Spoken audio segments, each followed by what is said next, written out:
happening?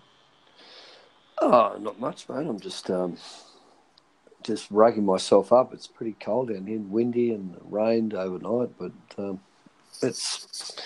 I just spoke to Johnny Barker. It's pissing down. He's in Origin camp because he does the cryofix, the cryotherapy stuff.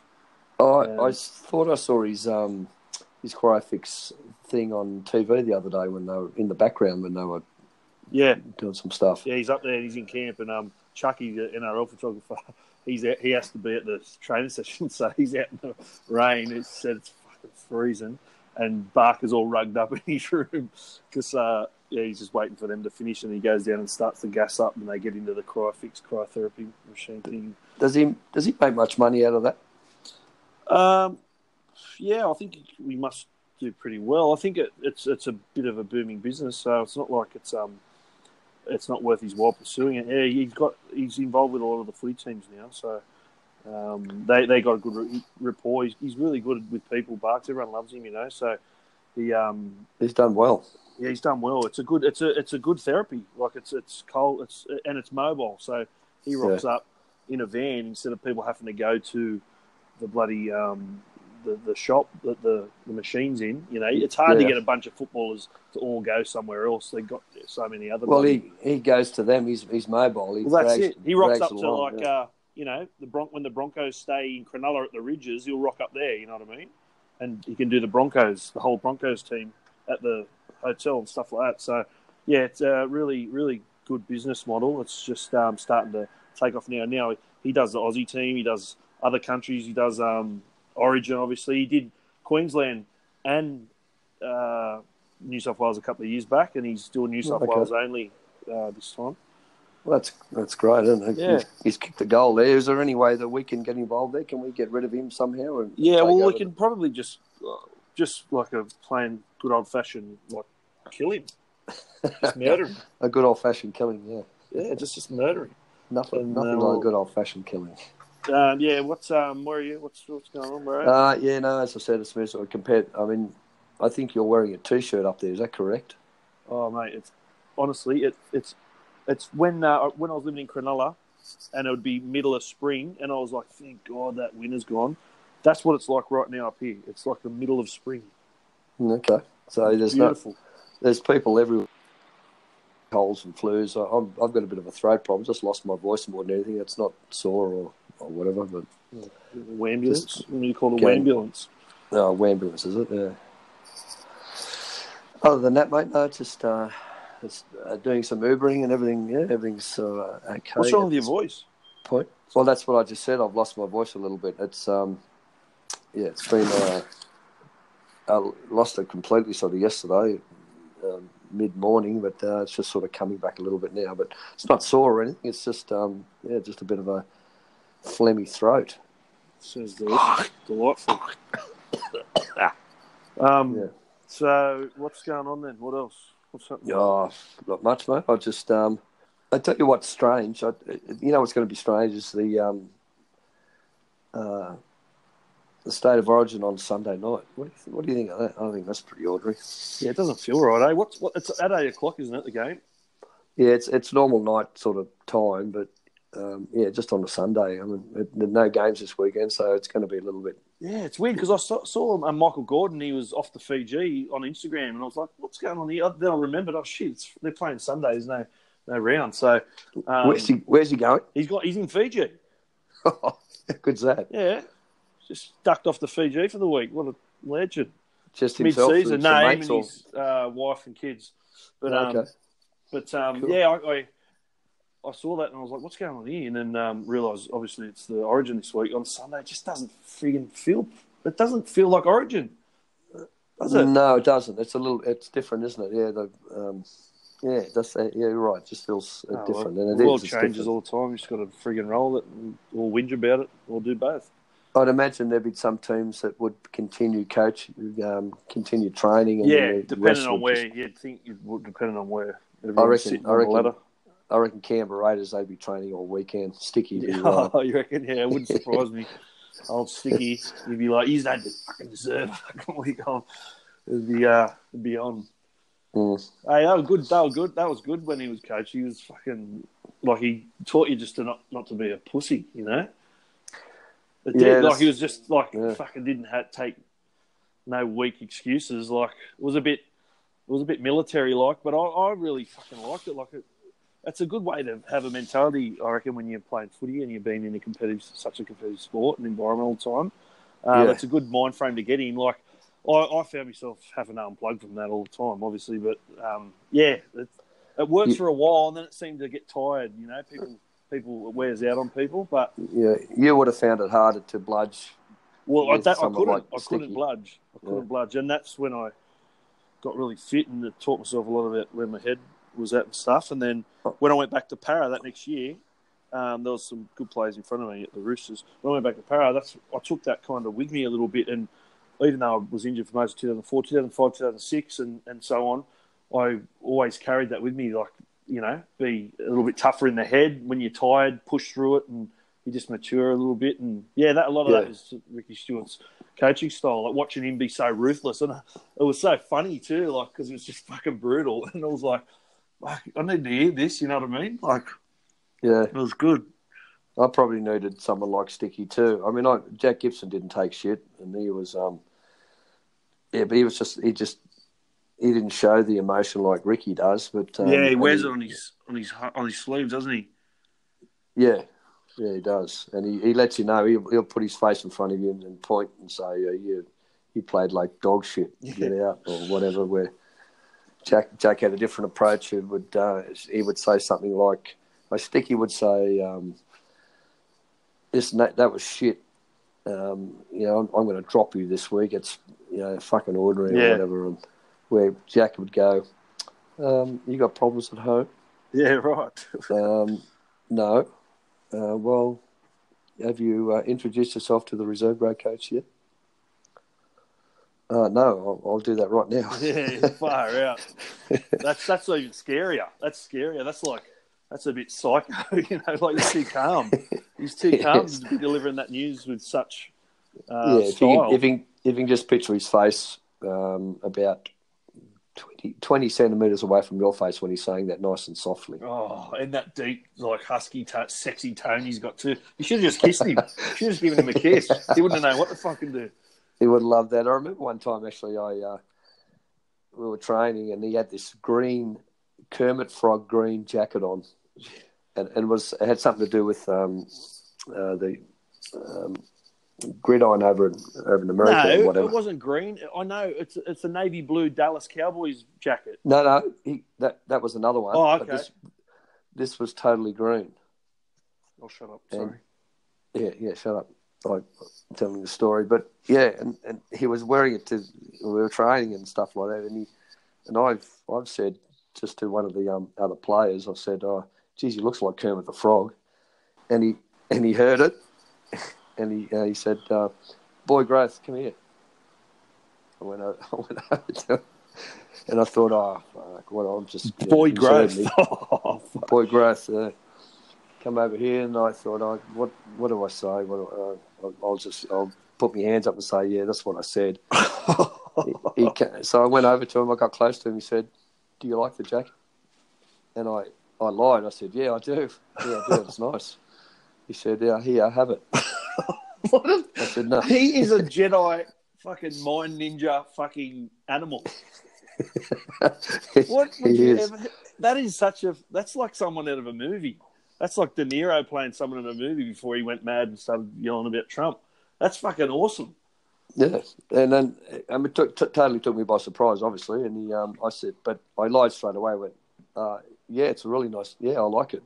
He said, "Do you want it?" I said, No, that's fine, no worries. So what did you yell out to him first? Something about his green jacket, and he's called you straight out. Well, I called him, "Geez, he looks like Kermit the Frog," and I said it that loud. It travelled to him. I said it to one of the other players, but he heard it completely. And he said, "Boy Growth."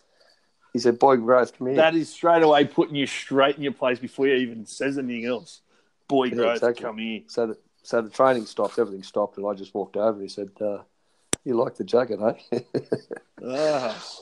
So Mr. Nice guy, Grove Senior, is busted being a smart ass. About time the dirt came out on you, mate. I know. About time. That's where I get it from. You just hide it better. That's where you get it from. What about your mother? She's a smart ass. She was a smart ass. She's mellowed out now, Trish. She's cool as. She must be on the bongs or something. She's mellow as. She's nailing it. Yeah, she knows what the time is. She's sorting. Yeah. She bloody does aged care, man. That's a pretty tough job. And she loves it. She just rips into it. Cleaning old blokes' asses and everything. I'm like, serious out of your hand. She goes, it just becomes nothing. Like, you just do it that often. I don't understand how people get involved in that sort of stuff. That is dedication to the cause. It is, and she gets really close, and that's one thing. Obviously, you get more desensitised as it happens time and time again, but she struggled initially with, she got too close to everyone, and they die, and fucking, it's sad. And, you know, she's wearing that sorrow all the time, and obviously her father just died too, and on top of that, but I think she's becoming a bit more desensitised now because it's just part of life, and it teaches you to. It's good because it teaches you to deal with like loss and then what's to come one day, and to realise it's not the end of the world. You know, it's not the end of life, or it's not the end of consciousness. And a lot of people believe there's more happening afterwards. Some don't, but you know, a lot don't as well. But I don't know. It's just it teaches you to kind of, what I'm saying is, deal with friggin' the fear loss. Of death. Yeah. Yeah, it amazes me how they I mean, they'd have to get attached. And, it's human. Yeah, it'd be hard to let, when you come in the next day to work and they're not there, they've died in their sleep or whatever. But there's a special breed of person that can do that sort of stuff, and take my hat off to her feeling. Yeah, Trish. She's a bit of a weapon, old Trish. And you were getting a little bit deep there. What were you saying about the? I can't remember now. You were getting spiritual. Was I? What about? About the death and. I was just rambling because I was trying to explain how, seeing that every day, you'd be desensitised to death, and I just went into it probably a little bit too deep. I could have just went on with it. That happens sometimes. I'm just talking, and I'll just keep talking, and then it's not about what I started talking about, and then I look around and people are kind of just staring. Yeah, and it's uncomfortable. Staring. Yeah, and it's like sometimes I just say, look, I don't even know. So don't feel uncomfortable. You know, I'm uncomfortable. Yeah. Then I just get up and pay the bill and just get the fuck out of there. Hopefully, never have to see him again. Add them to the list of people I can't ever see again.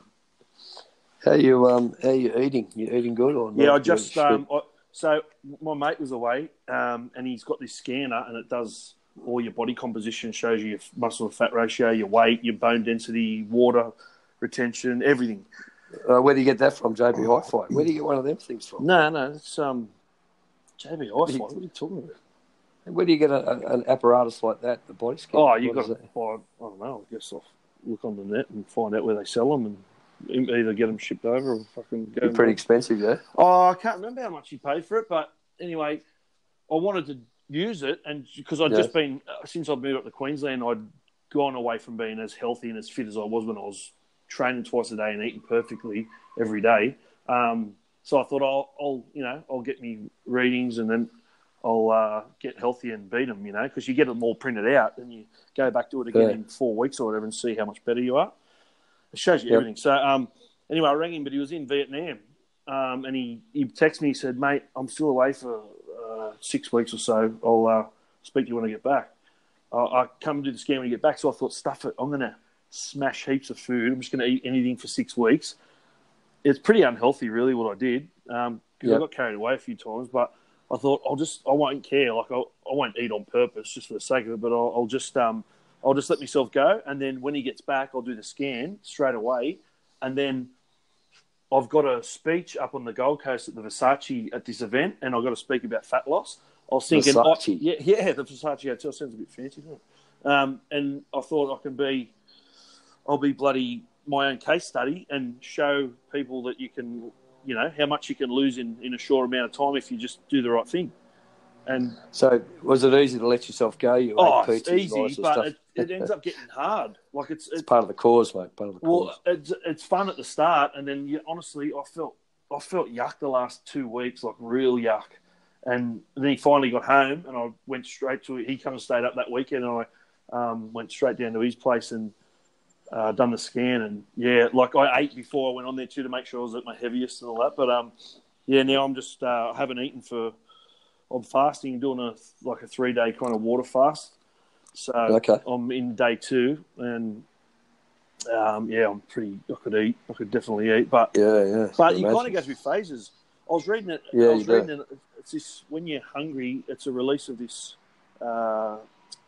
this chemical called ghrelin or something like that, and it's it comes and goes in waves, and it usually spikes where you would normally eat. So you're hungry around the time you normally eat every day. But eventually that just dies down, and because your body starts eating your own body fat, and you're just kind of eating without chewing and swallowing. So your body's eating, and you're running on fuel that's your own body fat, and you just you know what you feel like when you cut the carbs low and you just run on your own body fat, like you feel good. I feel really good in patches. It's really strange to not eat and feel good. So how does the body scan work? Is it a handheld thing? Or? Yeah, you stand on it with bare feet on these little metal kind of pads, and then you grab these handlebar things, and they're like metal as well, and you put your palms and your fingers around it, wrap your hand around it, and you just stand there, and it just goes through about a minute of kind of scanning stuff, and then you jump off, and it prints out everything, like everything that you are. Yeah, your fat content, your muscle density, what you need to work on, what your next goal should be. It's got everything. It's really awesome, actually. It's called an in-body 570 body composition. So it's connected to a printer, or is it you? He's got it connected to a printer. So as soon as someone does it, they just print it straight out, and he gives them a little folder, and then I'll see you in like 4 weeks or whenever you want to come back. But I'm going to go down once a week on a Sunday. Every Sunday, I'm going to go down and do a week by week analysis. Yeah. Yep. Just so I can show people like this is how quick fucking fat burning works when you don't fuck around. You know, like can get fit and healthy pretty fucking quickly, considering the shit you've done over your life. You know. So how far is the drive down to there? How long it's about an hour 20, hour 30, but it's different. Driving in Sydney's, you know, it's like you get fucking anxiety in there. It's a piece of piss here. It's just along the straight road. Yeah. It's beautiful scenery either side.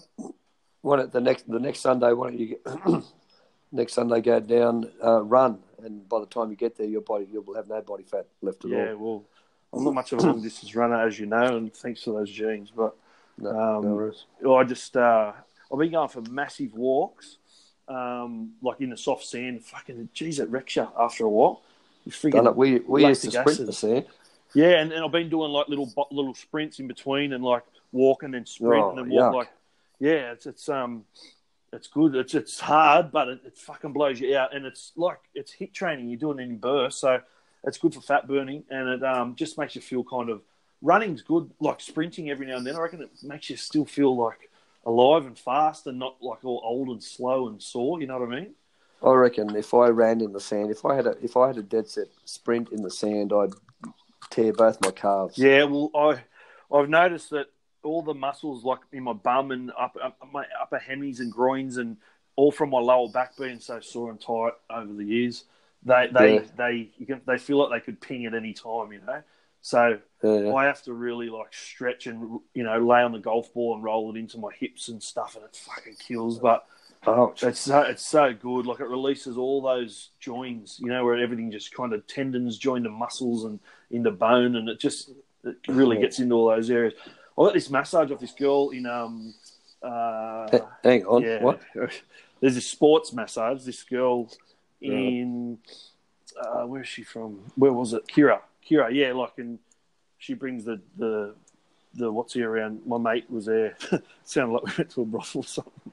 Oh, I got some escorts around or something. I got a massage, and she had her elbow and ramming in behind my fucking where my neck and shoulder and that, your shoulder joins, your back muscles and all that up under the shoulder. There, yeah, mate.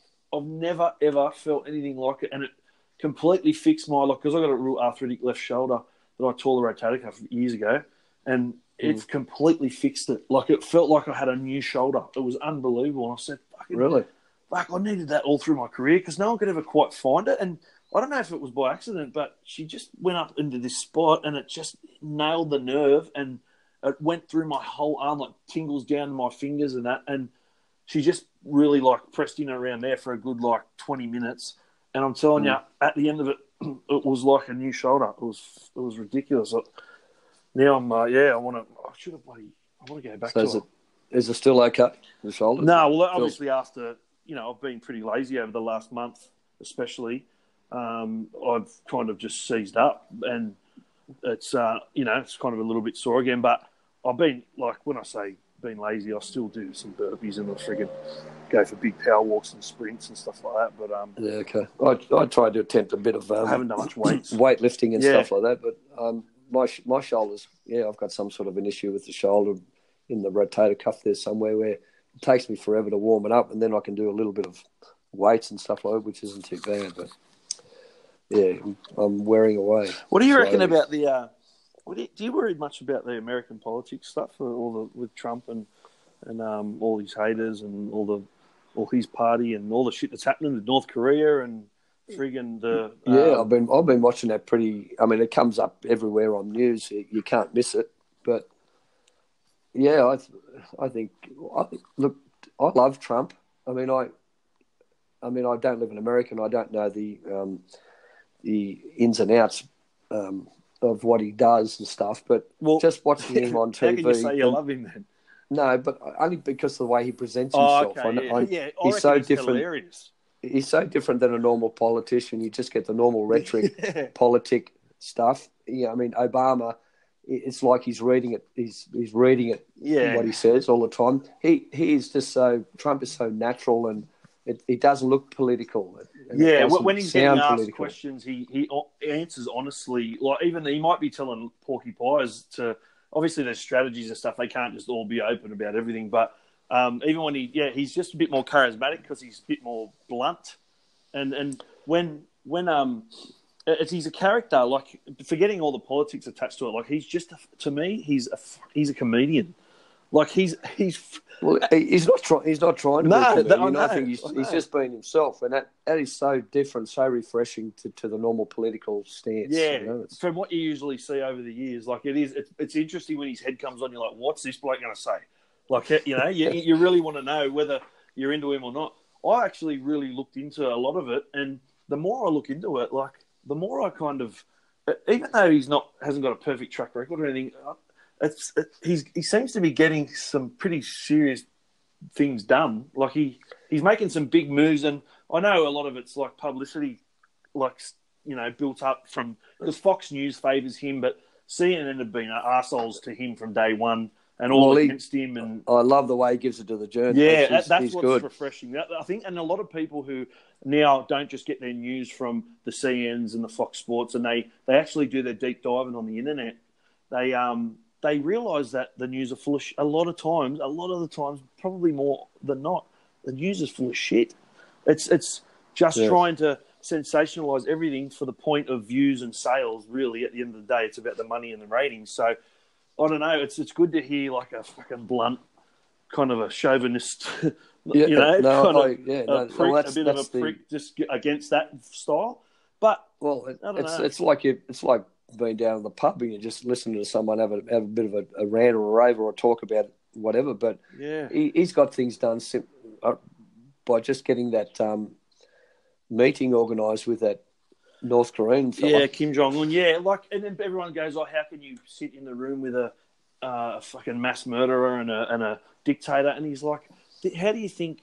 Like, they always have pretty good rebuttals, like responses. He's saying, like, how do you think things get done? You don't just, like, text each other. You go and meet each other. You sit there, you open dialogue, and you communicate, because communication's fucking everything. If you don't start somewhere, what should we just never speak and just let it carry on, like, with that threat? Like, at least open dialogue, So he's just saying that, like, I had to do that. I had to, and he wanted to. Apparently, that Kim Jong-un's a little bit of a pop culture fan. Like, he's friends with Dennis Rodman, and he's right into, like, famous American, like, Western civilized, Western culture kind of thing, Westernized stuff. Did you see that Dennis Rodman rant? Did you see what he said? I couldn't work out a fucking thing. I didn't know what he was talking about, and I reckon that makes, like, they're the crazies. They love putting him on because he looks crazy, and it looks like Trump's fans are crazy. But I follow some pretty interesting people, like from both sides of the argument. People who hate Trump, people who like Trump, and you read, and the more you read into it, it's friggin' hard to not just back him. Like they should just back him. Like, yeah, he might have done a lot of dodgy shit back in the day, and he might be not covering everything perfectly right now. But the big thing at the moment is they're going on about children being ripped from their parents at the borders, where they're trying to, enter illegally, and they're taking their kids off them. But that's a law. That's a law that was passed. I think it might have been during Bush, and it was definitely upheld by Obama. That law, which they stuck by, because you can see photos of protests from back when Obama was in office, and it's kids holding signs saying, "Obama, please stop allowing our children to be ripped apart from us at the border," type thing. You know, I've got a photo of it. I'll send it to you. It's fucking. It's really crazy. Like, and I think what they're trying to do, it seems to be this way, from what I've read, is that Trump doesn't want to do bad by America. Like, he wants to do good by. I think he's got a massive ego, and I think even for that sake alone, he doesn't want to lose. So he's going to do great things. But I really think he's surrounded by a lot of intelligent people as well, and he's smart enough to know that he needs a pretty solid team. And it seems like there's this one girl, Candace Owens. She's a young black girl. She used to be a Liberal and a Democrat or whatever, and she came over to the right side. Aren't you getting into it? Man, I love watching it. It's so interesting because it's fucking big news. Like, it's just everywhere. I see it everywhere. I don't know, because I follow a couple of political stuff. It comes up in my feed, obviously, so I get like that always first. But that and so what's she saying? Yeah, and Candace Owens, like, I'll send you a thing about her. She's fucking used to be a Liberal and a Democrat, like on the left. She used to be like all about like feel oppressed and talk about being oppressed all the time and buy into that. She calls it now a victim mentality. It's either a victim mentality or a victor mentality. And she's trying to change people's minds and say, the world's not racist anymore. The racism is coming from like being in groups and saying, like she talks about Black Lives Matter and how it shouldn't just be Black Lives Matter because it segregates blacks as one thing instead of being a part of everything else, kind of thing. That mentality type thing. We're all humans. It's got to be under the one banner. That's what she's saying. And she wants people to stop remembering so much. Not remembering. That's the wrong word. She wants people to stop living in the mentality of what happened back with the slaves, stop having that as and she calls it an excuse. I'm not saying that because I'm not frigging from there and I can't tell you what that life would have been like back in the day. But she thinks it's a victim's mentality to act and behave like you're oppressed in this day and age, when everyone across the board, if they've got the credentials and they've got the determination and the education, they can fucking get a job. It doesn't matter what colour you are. Do you know what I mean? Yeah. And she's all about trying to prove that Donald Trump's not racist. He might be politically correct. He's not fucking racist. He's not like smart in like people skills like that, but that's not why he's there. Like everyone goes on, he spells wrong in his fucking Twitter and all that. And it's like, this is why he won, because fuckwits like you make something out of that. He hasn't got a hand up his ass. He's not a puppet. He's doing his own thing. To me, it's like he's just being himself, and it's not like I keep saying. He hasn't got the political rhetoric, and there's no hand up his ass, and he's not a puppet. Well, he doesn't take a wage from from being president. Like usually they get a. Well, he's a successful businessman. Yeah, well, that's right. So I think what I like about it is, for once, there's a bloke who doesn't have to answer to anyone for money. More so than, like, say, Hillary Clinton and that did, because of the Clinton Foundation. And what about the Clinton Foundation just stopped after she didn't get in? Like, it's weird. Yeah. It's weird. Yeah, it's just the Clintons. They just kind of, if you look over the history, they get a lot of backing from a lot of different parties. So when they get in office, they've got to keep those parties happy, and they fucking, whereas Trump's not bored. He can't be bored. He's like, fuck you, I'll do what I'm doing. Like, I'm the fucking man here, What about what Hillary was over in Australia just recently doing some talks and stuff like that? You know how much she got for a talk? No, how much was it? It was something ridiculous. I remember hearing 120,000. Oh, I thought it'd be more than that. Well, that's for an hour's work. Oh, wow. Well, still fucking obviously awesome money, but I actually Well, that's thought what it'd I be a heard. lot It more. could be more. Yeah, because that's what I heard. Gary Vaynerchuk, who's like a bit of an online content creating kind of guru guy, and he talks about it, and he's very smart. He's like 200, 250. Well, I might have heard wrong. It might be double that, or might be more. I don't know. I could be. Maybe she just done a few different ones. I don't know, but yeah, that's crazy, eh? That's the thing. Like you get on that kind of stage, you're kind of set for life, aren't you? People buy into you, man. Whatever you're saying. Like she would have made that much money off the back of the loss with the book and whatever else. Every other article and interview she does, she'd be getting paid a mozza.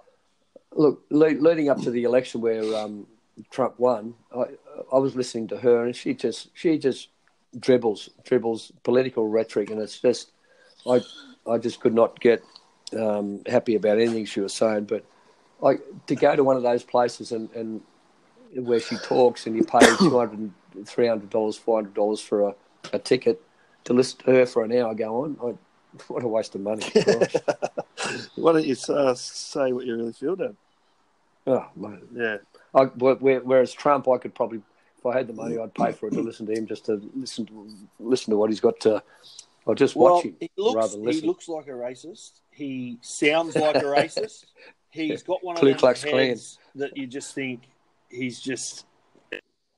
But I don't give a fuck. Like, he's great. He's doing things, and I don't think you can always do all awesome stuff. I don't think he's doing anything that's that deplorable that he should have to fucking be sacked. I don't love him. I love what he's brought. How different it is. Yeah. Yep. That's a good way to put it. Yeah, thanks. No worries. Fucking hell, we talked about politics. You going on? Yeah, I can't believe you're talking politics. Oh no, I just get fascinated with people talking and when they make sense and they put their argument forward and it really makes sense and they debate other people and everyone weighs in on it, and it's hard to like reach. That ego gets in the way of a lot of the debate stuff I watch. Like it's about winning the argument more so than what's right.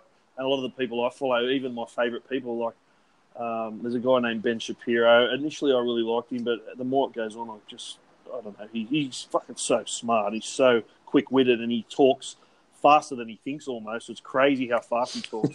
I do that, but I don't think. Yeah, and it's just all just perfectly kind of aligned, everything he says and articulate. But, yeah, I started to listen to him more, and I'm like, it's just about to say more about him being right than the point of the argument. Did you see the other week Prince George? Was at the was playing with a gun, a toy gun. Oh, and there was some shit.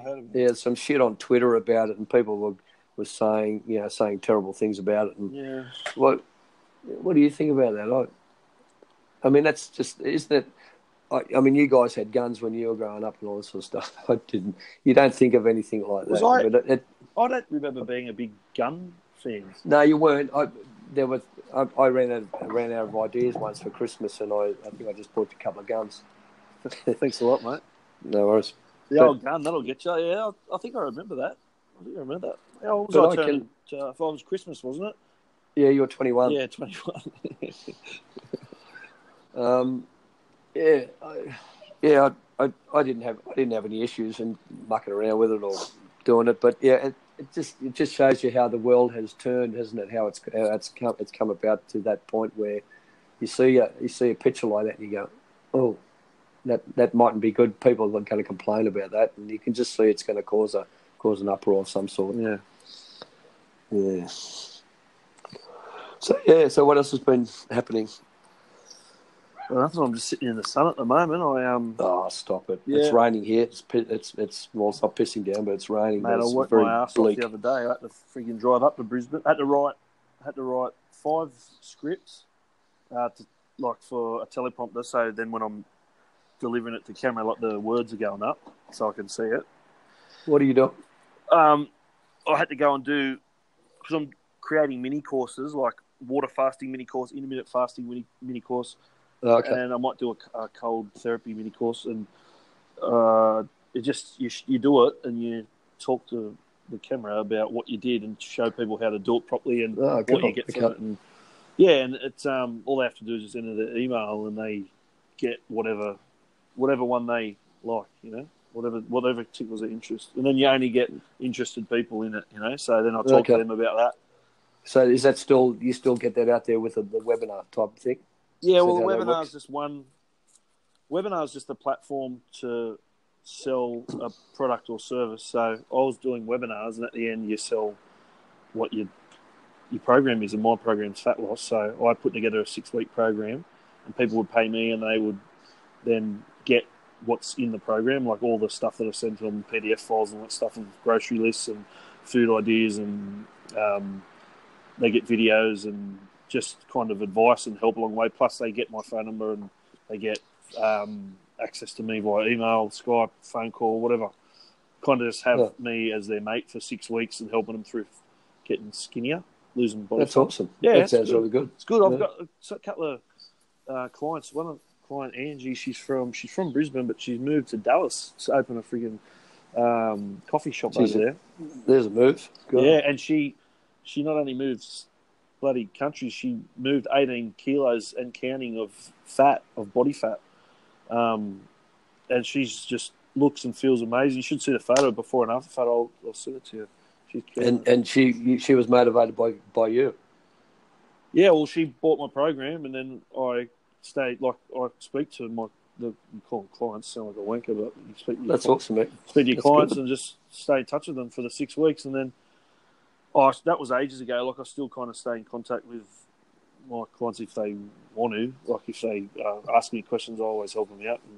And, I'm doing events and that up here and stuff. So that's why I moved up here, really, to get doing this, because the people... To get stuck into that, yeah. Yeah, because the people above me, my mate, Stephen, so he does it all. Like, I'm 50-50 with him. So it's, it's good. Well, that's a good move. I mean... Just looking at the weather outside, that's a good move. Oh, mate, it's fucking beautiful up here, honestly.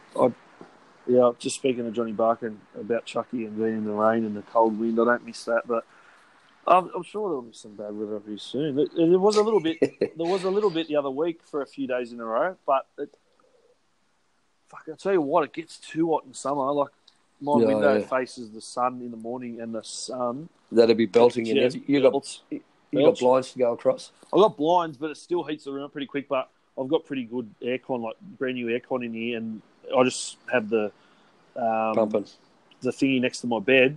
And in the mornings, if it's getting hot, I just turn it on, and the room's cooling in 5 minutes, so it's all good. Okay, cool. Jesus, we're still going to have listeners' live questions. Who's written in what? We got Peter from Broadway. Peterson. Oh.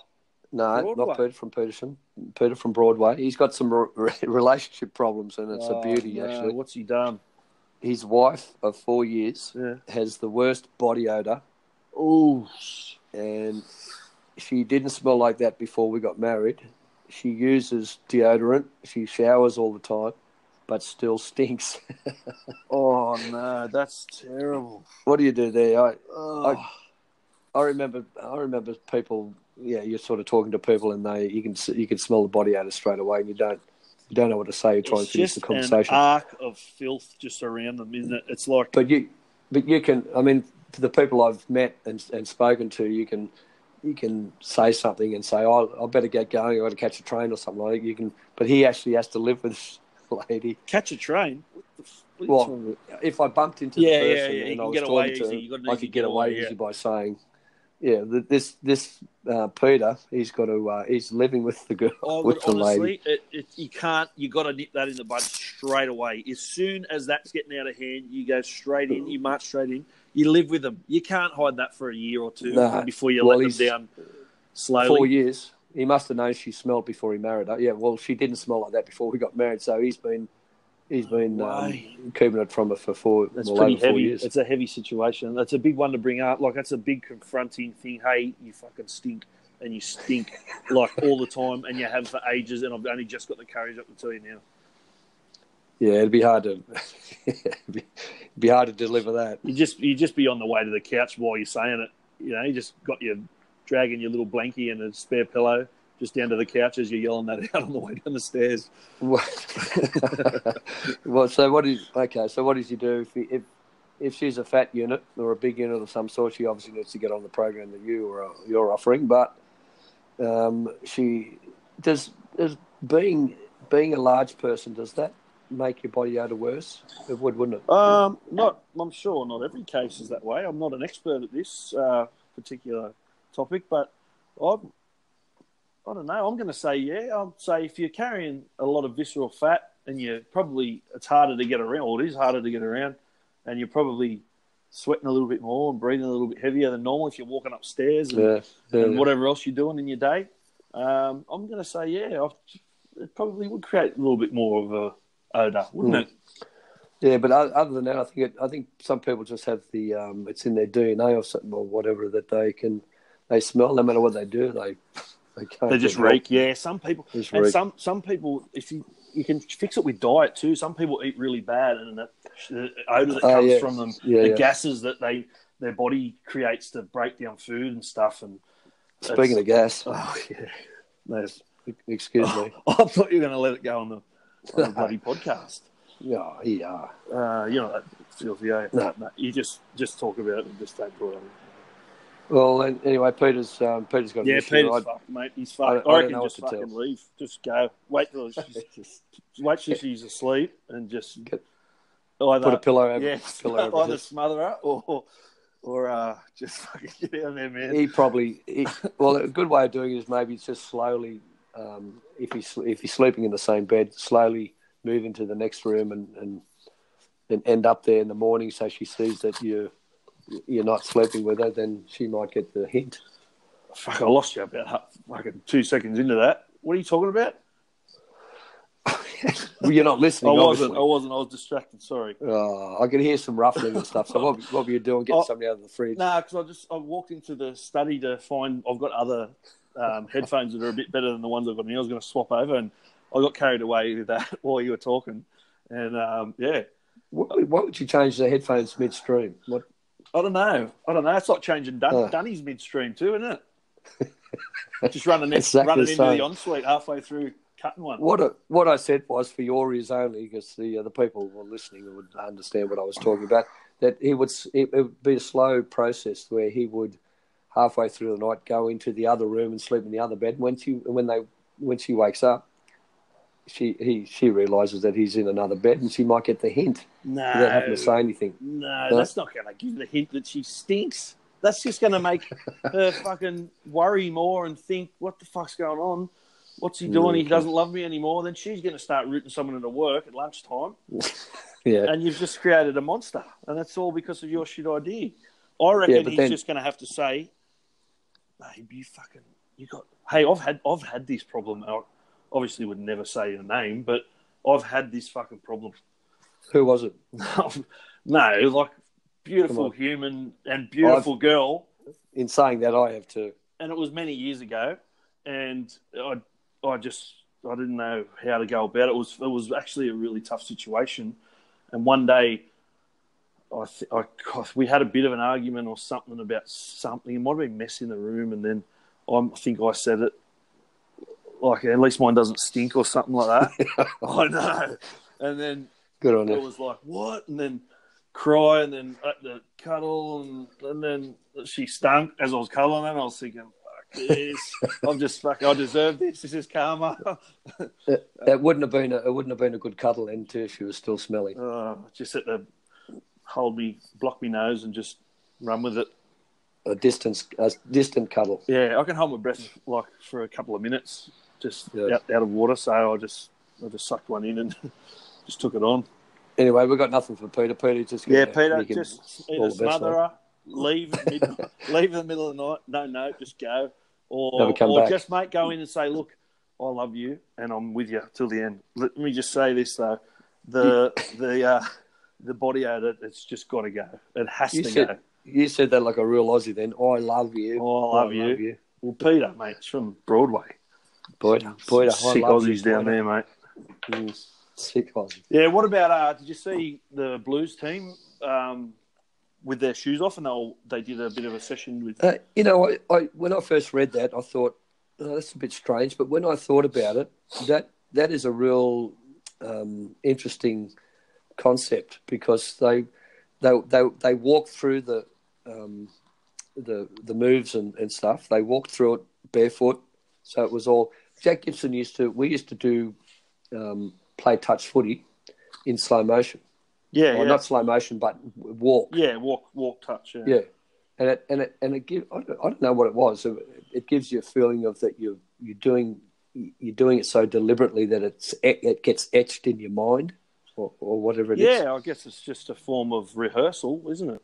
Really? Yeah, and it not only is it physically a rehearsal, it's a mental rehearsal too, because you're doing it slowly and it's etching into your brain. That's a good way to put it. Yeah, that's probably why. But I'll tell you, Freddie used to talk about this when, like, I just used to see him often, and he'd always talk about how when he was younger, someone told him to take your boots off and feel the minerals and grass through your feet. Like, it was a bit like a hippie kind of spiritual combo we're having.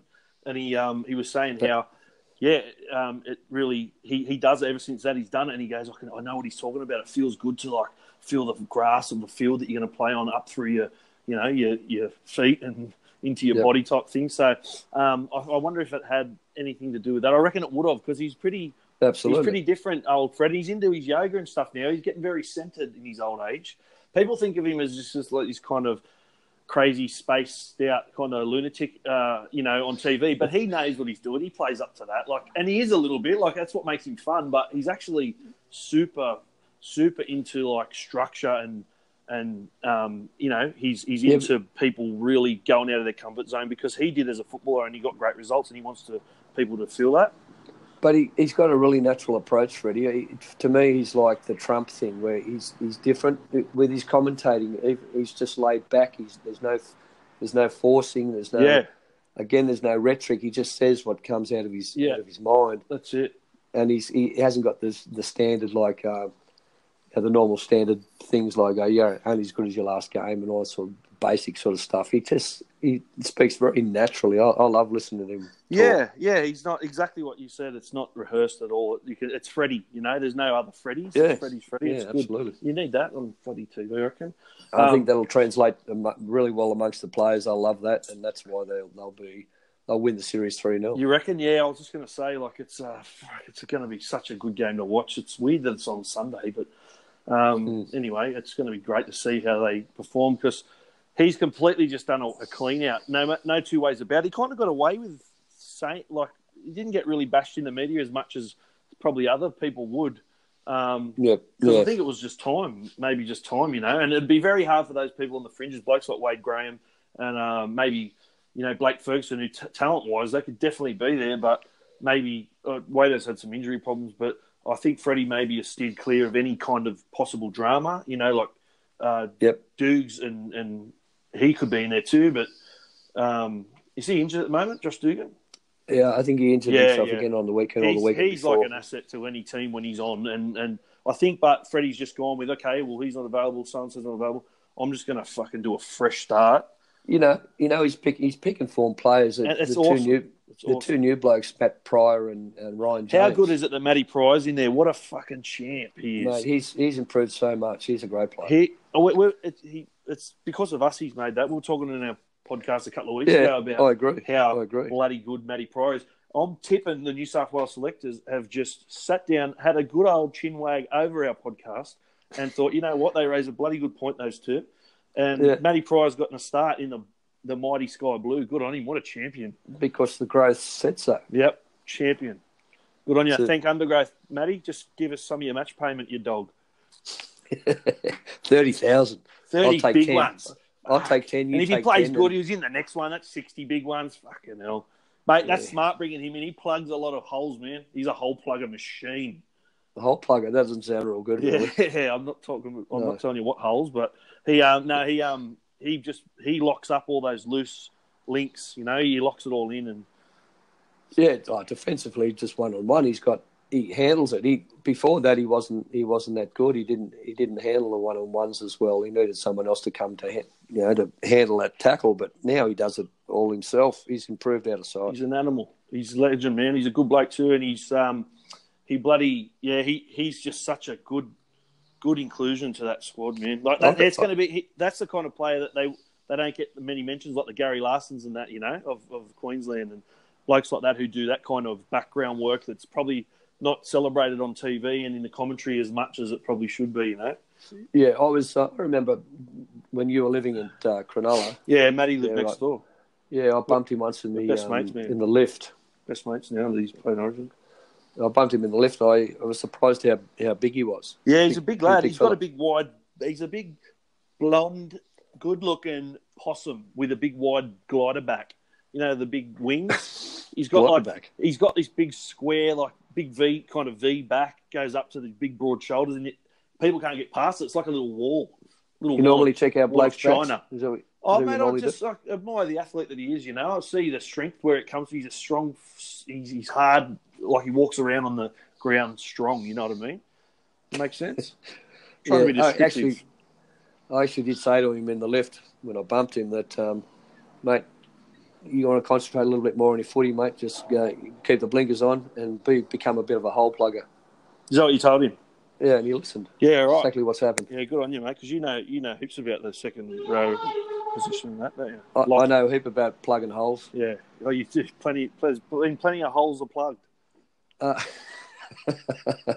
What was that noise in the background? What's happening there at the Gold Coast? There seems to be a little bit of a dispute down at the old roundabout. No, it was just a work truck. Letting everyone know that it's a big truck and it's just going to turn a corner. How are those trams going up there? Mate, I don't know. People ask me about the trams. I fucking don't catch them. I don't know who does. I've never met anyone who catches them. I don't need it. Catch one. What for? And see where it goes, see where it ends up. I'm sick of the tram questions I'm getting. What about the trams? I'm like, I didn't even know they were fucking here until someone started asking me about it. And I'm like, oh, yeah, tram. I just thought of it as a train, but close to the fucking town. I don't know. It's just, no, I see some people getting on and off and that. I never think who would need it. You just walk. Or drive. And there's it's not like Sydney where you got to pay everywhere for parking. You do got to pay in some spots, but a lot of it's free parking, and there's a lot of parking. I don't know. But I'll tell you what they do good up here. They keep everything spaced out nice. Yeah, no. Anything compared to Sydney is spaced. Well, yeah, I guess I'm going off what I know, but I don't hate Sydney. Like I love Sydney. I freaking have a good time in Sydney. I don't know. It feels once you get up here and you stay for a bit, it's like when you go back to Sydney, you think, oh shit. That's a little bit hectic, you know. You know why you left. Yeah, it's a little bit hectic. But I could actually live anywhere. Honestly, I could live in New York City. I could live in fucking, I don't know, somewhere fucking remote. I'm pretty easy going like that. This is a good combo. It's like busy when you need it to be. You can go to busy or your you own can get space. away. Yeah, that's right. Yeah, it's good. All right, we better wrap this up. I better mention too that Tanya Farrell won the. Well, you've mentioned it on Facebook, and she won the Birth of Origin. I don't think she sent any details, has she? I don't know. You better have a look. We better send it to her. Yeah, I'll have to have a look for that. That was for she picked pretty much the team that was picked. Her pick was it was all bar one or something, wasn't it? Yeah, something like that. Yeah, crazy. Good on you, Tanya. Good stuff. So she wins the Birth of Origin framed picture thingamajig. She does, and as soon as she gets in contact with us and gives us details, we'll send it to her. What's her name? Tanya Farrell. Farrell. Yep. Tanya Farrell. For some reason, I feel like you've got that last name wrong, but I'm sure she knows if she's listening who we're talking about. And no, I think it's Farrell. We'll chase her up anyway because she's probably not listening to us fucking talk. She would have hung up fucking age ago if this was on the phone. Yeah, when you started talking politics. Yeah, well, you freaking brought up. Oh, I brought it up, didn't I? Sorry. Yeah, you did. Yeah. Yeah, I got no comeback. I tried to have one. Yeah. I'll go down fighting always. You do, yeah. All right. Good luck. All right, no worries. Well, I'll talk to you next week. See you, mate. See you, mate.